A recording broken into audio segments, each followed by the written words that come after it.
அன்பு நெஞ்சங்களே, இறைவன் நமக்கு தந்த புதிய நாளிலே இறைவனுக்கு நன்றி கூறி இறை வார்த்தையால் நம் வாழ்வை பயனுள்ளதாக மாற்றுவோம். இறைவன் நம் அனைவரை நிறைவாக ஆசீர்வதித்து பாதுகாத்து வழி நடத்துவாராக. இன்றைய நற்செய்தி வாசக சிந்தனை, இரு புதல்வர்கள் ஓமை. மத்தேயு நற்செய்தி நூல் பிரிவு 21, இறை சொற்றொடர்கள் 28 முதல் 32 முடிய. இதன் விளக்கம் அறிவோம். இயேசு சொன்ன இந்த ஓமையில் யாரும் புகழப்படவில்லை. 2 பேரில் யார் பரவாயில்லை என்பதுதான் கேள்வி.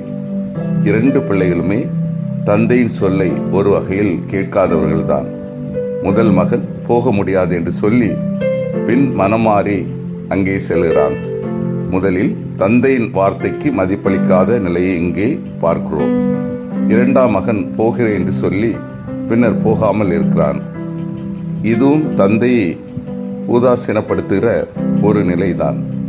ஆகவே 2 பேருமே தந்தையின் மனம் நோகும்படி நடக்கிறார்கள் தான் காண முடிகிறது.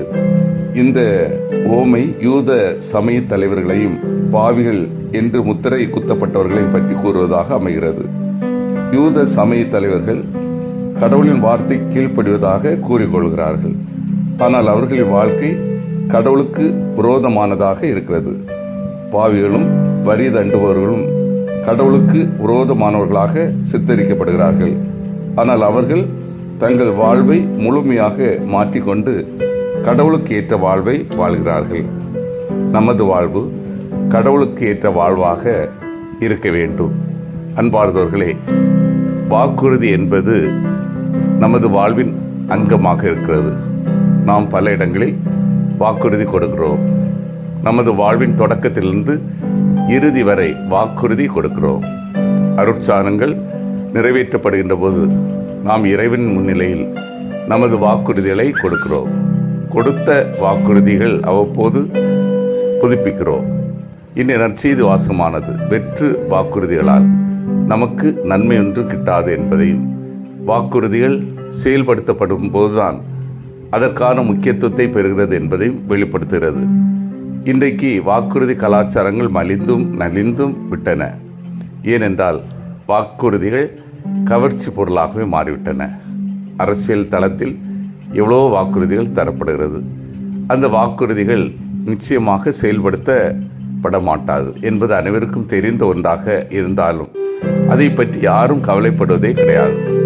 ஆனால் நமது பண்பாடு, பாரம்பரியம், கலாச்சாரம் இதுவல்ல.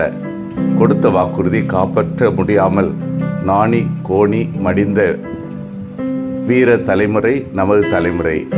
மீட்பின் வரலாற்றில் கடவுள் தான் கொடுத்த வாக்குறுதிகளுக்கு பிரமாணிக்கமாக இருப்பதை பார்க்கிறோம். அதே பண்பாடு நமக்கும் இருக்க வேண்டும். குடும்ப வாழ்வை தேர்வு செய்கின்றவர்கள் இன்பத்திலும் துன்பத்திலும் உடல்நலத்தில் நோயிலும் நாங்கள் ஒருவருக்கொரு பிரமாணிக்கமாக இருப்போம் என்ற வாக்குறுதியை கொடுக்கின்றன. ஆனால் அதன் அடிப்படையிலே இன்று எல்லா குடும்பங்களும் செயல்படாமல் இருக்கின்றார்கள். காரணம், அந்த வாக்குறுதிக்கு பிரமாணிக்கமற்ற நிலை. குடும்பங்கள் என்ற பிரச்சனைகள் நீதிமன்றம் வரை பலவிதமான புகார்கள் சென்று கொண்டே இருக்கின்றன.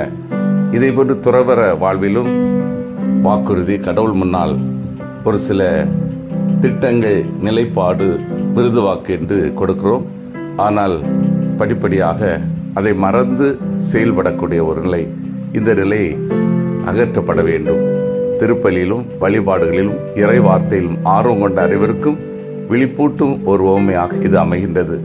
நம்மை போன்றவர்கள் அந்த மூத்த மகனைப் போல் அல்ல, இளைய மகனைப் போலவே செயல்படுகிறோம். இறைவன் திருவுளத்தை நிறைவேற்றுவோம் என்று வாயால் மனதால் உறுதி கொள்கிறோம். ஆனால் சொன்னது போல் செயல்படுவதில்லை. மனித பலவீனத்தால், ஆர்வக்குறைவால் அல்ல சோதனைகளில் சோர்வால் தடம் புரண்டு விடுகிறோம். எனவே ஆலயத்துக்கே வராதவர்கள், வழிபாடுகளில் ஆர்வம் காட்டாதவர்கள், இறை வார்த்தைக்கு அதிக முக்கியத்துவம் கொடுக்காதவர்கள், ஆனால் இறையாட்சியின் விழுமியங்களான நேர்மை, உண்மை, சமத்துவம் போன்றவற்றை இயல்பாகவே கடைபிடிப்பவர்கள்.